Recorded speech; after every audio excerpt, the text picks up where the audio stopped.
सुस्वागतम आणि सर्वांना माझा नमस्कार। आज मी तुम्हाला आलू पराठे करून दाखवणार आहे, म्हणजेच बटाट्याचे पराठे। चला तर मग साहित्य पाहूया। सर्वप्रथम इथे अहोंनी आलं, लसूण आणि मिरची ह्याची पेस्ट करून ठेवली आहे। इथे या ठिकाणी मी हळद घेतली, खूप सारी कोथिंबीर घेतली फ्रेश अशी, मीठ घेतलंय चवीपुरतं। इथे मी संडे मसाला घेतलाय, म्हणजे धणे जिरे पूड वगैरे घालण्याची गरज नाही, म्हणून संडे मसाला घेतलाय। त्यानंतर इथे बघा मी चपातीचं म्हणजे पोळीचं पीठ भिजवून घेतलंय, कणिक भिजवून घेतली। आता ही चपात्यानं सुद्धा वापरणार आहे, त्यामुळे मी अंदाजे घेतले। त्यानंतर इथे 4 बटाटे स्वच्छ धुवून शिजवून साल काढून स्मॅश करून घेतले। आता ह्या बटाट्यामध्ये हे सारं साहित्य घालून आपण एकजीव करून घेऊया, मगच दाखवते तुम्हाला।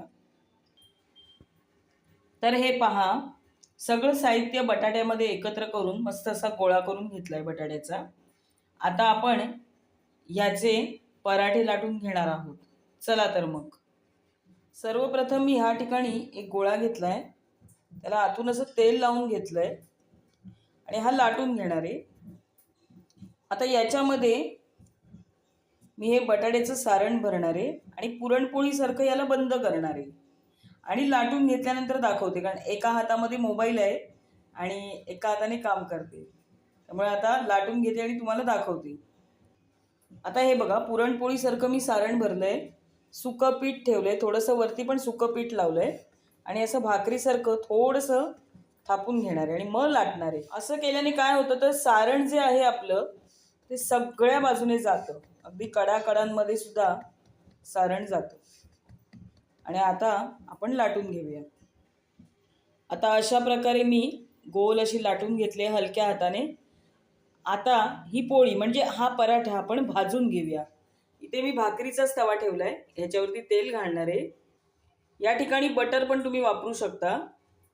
आता हे तेल मी सगळीकडे पसरून घेतलंय, आता ह्याच्यावरती पराठा घालणार आहे।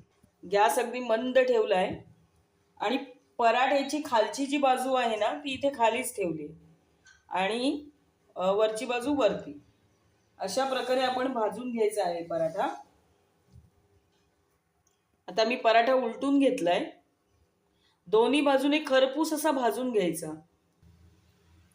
तर अशा प्रकारे हा पहा, आपला पराठा जो आहे तो दोन्ही बाजूने खरपूस असा भाजतो आहे। दुसराही पराठा मी अशा प्रकारे तयार करून घेत आहे। दुसरा पराठा देखील मी या ठिकाणी बघा तव्यावरती घातलाय आणि छान असा फुगतो आहे पहा, सगळ्या बाजूने पापुद्रा फुटत आहे, म्हणजे आपला पराठा व्यवस्थित झालेला आहे, सगळ्या बाजूने फुगलाय। दोन्ही बाजूने असंच खरपूस असा भाजून घ्यायचा।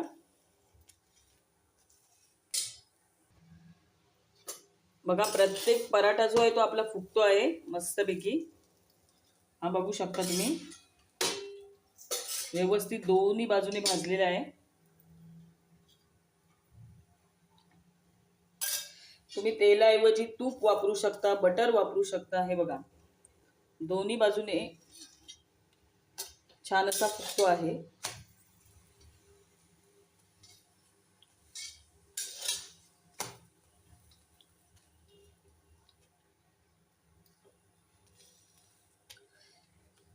तर असे हे बटाट्याचे पराठे या पद्धतीने नक्की करून पहा। म्हणजे बघा, निर्लेपचा तवा नाहीये, भाकरीचा तवा घेतलाय, तरी देखील आपले पराठे जे आहेत ते चांगले मऊ, बघू शकता तुम्ही, आणि फुगतही आहेत।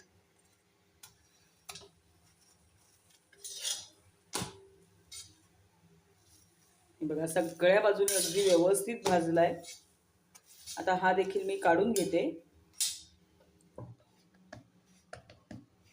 आणि पुढच्या पराठ्याची तयारी करते। हे अशा पद्धतीने जर तुम्ही केलत ना तर सगळ्या ठिकाणी सारण जे आहे ते व्यवस्थित पोहोचतं. आणि हलक्या हाताने लाटून घ्यायचे. अगदी जाड पण नाही, अगदी म्हणजे असे पातळ पण नाही. आता हा पराठा मी इथे काढून घेते. अगदी छान पुरणपोळीसारखा आपला हा पराठा झालेला आहे. आता हा बघा लास्ट पराठा आहे, तो देखील याच पद्धतीने छानपणे उगलेला आहे.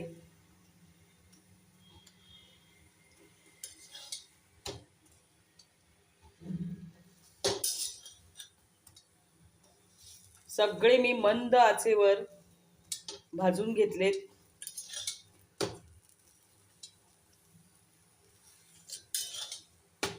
अगदी पुरणपोळी सारखे सगळे फुगलेले आहेत.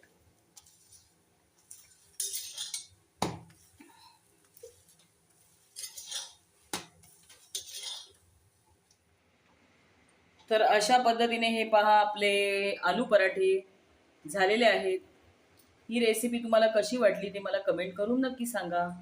व्हिडिओ आवडल्यास व्हिडिओला लाईक, शेअर, सबस्क्राईब करा. धन्यवाद.